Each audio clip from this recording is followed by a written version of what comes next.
నమస్తే. Spiritual, motivation, educational వీటికి సంబంధించి ఇంటర్వ్యూస్ ఇవ్వదలుచుకున్న వాళ్ళు కింద నంబర్కి కాంటాక్ట్ చేయండి. నమస్తే, వెల్కమ్ టు అవర్ ఛానల్. నేను పద్మిని. ప్రస్తుతంతో పాటు ప్రముఖ ఆధ్యాత్మికవేత్త, లలిత ఉపాసకులు, వాస్తు జ్యోతిష పండితులు బ్రహ్మశ్రీ నానాజీ పట్నాయక్ గారు మనతో పాటు ఉన్నారు. మాట్లాడదాం సార్. నమస్తే సార్. సార్, తమలపాకులకు ఉండేటటువంటి ప్రాధాన్యత చాలా చాలా ఎక్కువ మన సనాతన ధర్మంలో. ప్రతి పూజలో కూడా ఖచ్చితంగా పసుపు కుంకుమ ఎంత అవసరమో తమలపాకులు కూడా అంత అవసరం. చాలా విశేషమైన స్థానాన్ని ఇచ్చింది మన సనాతన ధర్మం తమలపాకులకి. ఈ నాగవల్లి విశిష్టత ఏంటి సార్? అంత అంత ఇంపార్టెన్స్ ఇవ్వడానికి గల కారణం ఏంటి? అలాగే ఇంట్లో మరి తమలపాకును పెంచుకోవచ్చా, పెంచుకోకూడదని కొంతమంది అనటం, పెంచుకోవచ్చు అని కొంతమంది అనటం, ఒక చిన్న కన్ఫ్యూజన్ అయితే ఏర్పడింది. దీనికి మీ ఆన్సర్ సార్. అంటే ఫస్ట్ ఆఫ్ ఆల్ మనం ఏదైనా ఒక విషయాన్ని నిర్ధారణ చేసుకోవాలంటే ఒకటి మనకి శాస్త్రాల్లో చెప్పినటువంటి విషయాలు, లేదా సెల్ఫ్గా మనం ఏదైనా రీసెర్చ్ చేయగలగాలి. Correct sir. నేను తమలపాకులు పెంచుకున్న వాళ్ళ ఇళ్ళకి చాలా మంది వెళ్ళి అడిగాను. నేను ఏమంటే మీరు రీసెర్చ్ చేశారా? అయితే మీరు చెప్పాలి. జ్యోతిష్ శాస్త్రం గురించి, వాస్తు గురించి రీసెర్చ్ చేసి బ్యాగ్ పట్టుకుని తిరిగేవాడిని కాలనీ. అవునా? అందులో ఒక ఇంటికి వెళ్ళినప్పుడు ఒక విషయం కూడా జరిగింది, మీకు చెప్తాను. ఇప్పుడే చెప్పండి సార్, వాళ్ళు కూడా వినాలి కదా. అయితే తమలపాకులు పెంచుకోవడం వల్ల వాళ్ళకి ఏదో ఇబ్బంది కలిగినట్లయితే ఎవరు ఎక్కడ చెప్పలేదు. కాకపోతే డైరెక్షన్ ఆఫ్ ప్లాంట్ ఎక్కడైతే డైరెక్షన్ తప్పుగా పెడితే వాళ్ళకి ఆ తమలపాకు కాదు ఏదైనా సరే తప్పు డైరెక్షన్ లో పెడితే ఎఫెక్ట్ వస్తుంది. దానివల్ల పెద్ద ఎఫెక్ట్ అయితే ఏదో వస్తుందని మాత్రం ఎక్కడ చెప్పలేదు, ఎక్కడ నేను వినలేదు కూడా. సో నేను నిర్ధారణ చేసుకుంది ఏంటంటే దానివల్ల ఇబ్బంది ఏమీ లేదు. ఒకటి, పెంచుకోవచ్చు. రెండవది, తమలపాకులతో 3 రకాల రెమెడీలు చేయొచ్చు. 3 రకాల రెమెడీలు. అయితే ఇందాక నేను మీకు ఫస్ట్ ఒక ఇది చెప్తా అన్నా, ఆ ఎక్స్పీరియన్స్ చెప్పేసి ఈ రెమెడీస్ చెప్తాను. నేను ఏం చేసేవాడిని అంటే, వాస్తు నేర్చుకునే సమయాల్లో సందులు తిరిగి వాస్తుకు విరుద్ధంగా ఉన్న ఇంటికి వెళ్ళేవాడిని. నేను వాస్తు చెప్తానని ఏం చెప్పేవాడిని కాదు. ఒక ఎంగులో ఉన్నప్పుడు వెళ్ళి, మా ఊర్లో ఇలాగ ఇల్లు కట్టుకుంటున్నాం, ఇలా కట్టుకుంటున్నాం, మీకు ఏమైనా ఇబ్బంది ఉందా అని అడిగేవాడిని. ఇలా కట్టుకుంటే తప్పని చెప్పారు, మరి ఇలా కట్టుకున్నారు, నాకు ఎందుకు వెళ్తే డౌట్ వచ్చింది అని అడిగితే వాళ్ళ సమస్య, అవునండి నాకు ఇలా ఉన్నది ఇబ్బంది అనో బాగుందని చెప్పేవారు. అలా ఒక ఇంటికి వెళ్ళా. ఈశాన్యంలో మెట్లు, నైరుతిలో బావి. ఉన్నారా ఇంట్లో? ఉన్నాడు. చెప్తానండి. ఏ జ్ఞానం లేని నేనే ఇంత కదా. తలుపు కొట్టారు, ముసలతను బయటకు వచ్చాడు. ఏమంటే ఇట్లా నేను కూడా తెలియక ఏదో మీలాగే ఇట్లా ఈశాన్యంలో ఇల్లు కట్టేసుకున్నాను, నైట్లో బాగా పెట్టుకున్నాను, అందరూ ఊర్లో వాళ్ళందరూ అంటే ఊరికి ఆయన ఏం చెప్తాడో విందామని భయపెడుతున్నారు, ఏం చెయ్యాలి, ఇది ఏమవుతుందంటే మీకు ఎలా ఉందంటే నేను బాగానే ఉన్నా అన్నాడు. నేను ఇంకా ఆశ్చర్యపోయా. బాగానే ఉన్నారా, ఎంతమంది ఉంటారండి ఇట్లా అంటే, ఒక్కడనే ఉంటాను బాబు అన్నాడు. ఎందుకు ఒక్కరే ఉంటున్నారన్న? నాకు చిన్నప్పుడే మా తల్లిదండ్రులు లేరు, చనిపోయారు, నాకు పెళ్ళి అవ్వలేదు, భార్య లేదు, పిల్లలు లేరు, ఇక్కడే ఉంటున్నాను చిన్నప్పటి నుంచి. అయినా ఆయన బాగానే ఉన్నానని అనుకుంటున్నాను. చూసారా, అది పాజిటివ్ యాటిట్యూడ్, అద్భుతమైన యాటిట్యూడ్ నిజంగా. ఇది పొగడితే. ఓహో, అతనికి కుటుంబం లేకుండా చేసిందనమాట ఆ ఇల్లు. ఈశాన్యంలో మెట్లు ఉండకూడదు అంటారు, మెట్లుంటే తప్పు యాక్చువల్గా. నైరుతిలో బావి ఉండకూడదు అంటారు. నైరుతి ఏం చెప్తుంది?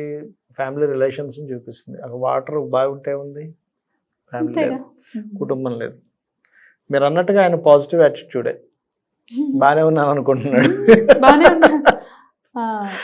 ఆశ్చర్యపోయి. అయితే ఇప్పుడు మనం తమలపాకు దగ్గరికి వద్దాం. తమలపాకులు 3 రకాలుగా రెమెడీస్ చేసుకోవచ్చు.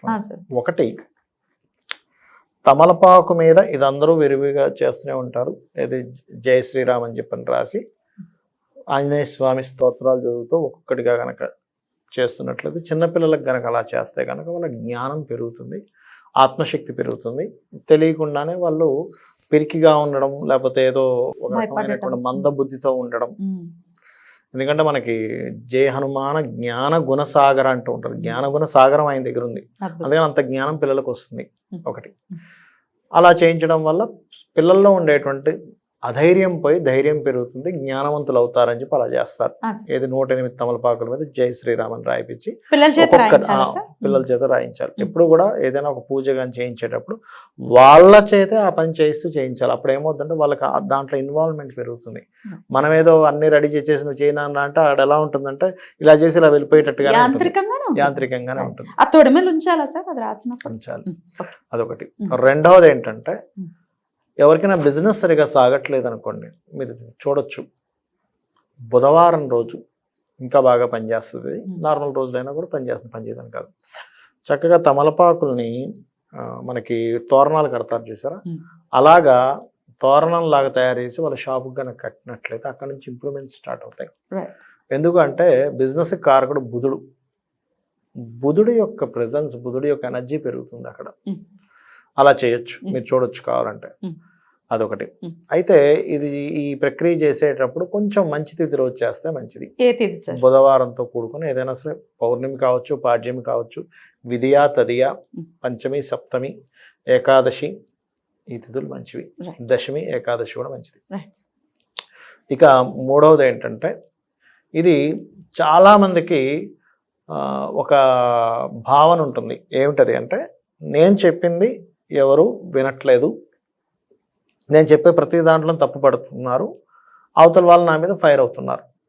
నాతో సున్నితంగా మాట్లాడొచ్చుగా, ఏమైంది ఇంత కోపంగా మాట్లాడాలా, లేకపోతే నేను చెప్పే ప్రతిదీ తప్పుగా పడుతున్నారా అని అనుకుంటుంటారు. అలాంటి వాళ్ళు తమలపాకుతో ఒక రెమెడీ చేస్తే కూడా మీరు మాట్లాడే ప్రతిదీ కూడా అబ్బాయి ఎంత వాల్యుబుల్గా మాట్లాడుతున్నారని కానీ, లేకపోతే ఎంత ఆకర్షణీయంగా మాట్లాడుతున్నారనేటువంటి భావన అవతల వాళ్ళకి కలుగుతుంది ఈ రెమెడీ వల్ల. ఏమిటది అంటే, చక్కగా తమలపాకు తీసుకొని అందులో మనకి పాన్ కడతారు తెలుసు కదా, యాలకులు, యాల, చలువ మిరియాలు, అది ఏవైతే పాన్లో కడతారో అన్నీ కూడా చక్కగా పాన్లా కట్టి అమ్మవారి ముందున పెట్టాలి. అమ్మవారి ముందున పెట్టి ఒక అరగంట సేపు, ఫస్ట్ ఒక అరగంటలో మొత్తం లలిత సహస్రనామాలు చదివి, దాని తర్వాత కర్పూర వీటిక ఆమోద సమాకర్ష దిగంతర అనే నామం ఉంటుంది లలిత సహస్రనామాల్లో. ఓం కర్పూర వీటిక ఆమోద సమాకర్ష దిగంతరాయై నమః. ఈ నామాన్ని అమ్మవారి దగ్గర ఆ తమలపాకును అలా పెట్టి, అంటే అది పాను కట్టినటువంటి దాన్ని పెట్టి ఒక 20 నిమిషాలు కానీ అరగంట కానీ చేసి, మీరు దాని తర్వాత అందులో దాన్ని కొంచెం తీసుకుని ప్రసాదంలా కనుక మీరు తీసుకోగలిగితే, ఆ రోజు నుంచి ఆ నామం రెగ్యులర్గా మీరు చేసుకోగలిగితే, ఇప్పుడు ఇవాళ రేపు భార్యాభర్తల మధ్యన కావచ్చు, తల్లి కొడుకుల మధ్యన కావచ్చు, తండ్రి కొడుకుల మధ్యన కావచ్చు, మిస్కమ్యూనికేషన్స్ ఉంటాయి.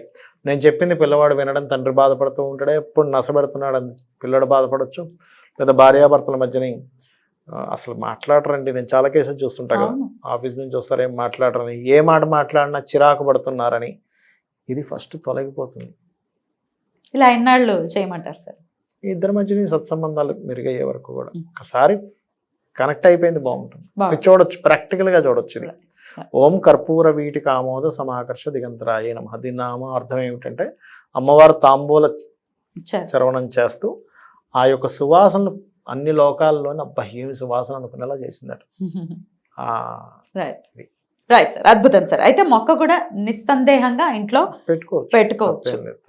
కాస్త నీడలో పెరిగేటటువంటి మొక్క కాబట్టి కాస్త నీడని చూసుకోవాలి అంతే కదా, లేకపోతే ఎండిపోవటము, నిద్రపోవటము జరుగుతూ ఉంటుంది. రైట్. అలా ఒకవేళ తమలపాకుల మొక్క ఎండిపోయినా అదొక మళ్ళీ భయం, అరే ఏదో దోషం జరిగిపోయింది అని భయపడుతూ ఉంటారు. అండ్ ఇందాక మీరు రాంగ్ ప్లేసెస్ లో పెట్టకూడదు, పెడితే డెఫినెట్ గా ఇంపాక్ట్ వేరేలా ఉంటుంది అన్నారు కదా. ఎక్కడ పెట్టచ్చు, ఎక్కడ పెట్టకూడదు సార్ ఈ మొక్కలు? ఒకటేంటంటే అమ్మ, ఈ మొక్కని పొరపాటును కూడా మీరు నైరుతిలో పెట్టకూడదు. ఎనీ మొక్క నైరుతిలో పెట్టకూడదు, ఇది అసలు పెట్టకూడదు, గుర్తుపెట్టుకోండి. పెట్టేవి ఏమిటి అంటే, తూర్పు ఈశాన్యం నుంచి మొదలు పెట్టుకొని దక్షిణ నైరుతి వరకు ఎక్కడైనా పెట్టుకోవచ్చు. అయితే దక్షిణ నైరుతిలో పెట్టకూడదు దీన్ని, తూర్పు ఈశాన్యం నుంచి దక్షిణ లోపల ఎక్కడైనా పెట్టచ్చు. ఇందులో పర్టికులర్గా ఎవరైనా సరే సోషల్ కమ్యూనికేషన్స్ పెంచుకోవాలనుకున్న వాళ్ళు ఈస్ట్లో పెట్టాలి ఈ మొక్కని. ఈ ఇటు సైడ్ కుదరలేదు అనుకున్న వారు సెకండ్ ఆప్షన్ నార్త్లో పెట్టుకోవచ్చు. ఓన్లీ తమలపాకు, అన్ని మొక్కలు పెట్టకూడదు, ఓన్లీ తమలపాకుల వరకు నార్త్లో పెట్టుకోవచ్చు. సెకండ్ ఆప్షన్ అది ఓన్లీ. అందులో పర్టికులర్గా జీర్ణశక్తి ఎవరికైనా ఇంప్రూవ్ అవ్వాలంటే శాస్త్రంలో చెప్పినట్టు తమలపాకులు 2 తీసుకోమని చెప్తుంది. తమలపాకు మొక్క కనుక మీకు ఉత్తర ఈశాన్యంలో ఉంటే జీర్ణశక్తిని పెంచుతుంది. ఉత్తర ఈశాన్యంలో ఉంటే కనుక. నార్త్ ఈస్ట్ ఇంగ్లీష్ లో చెప్తారు. రైట్ సార్, చాలా బ్యూటిఫుల్ గా ఎక్స్ప్లెయిన్ చేశారు sir. Thank you so very much sir. నమస్తే. శ్రీమాత్రే నమః.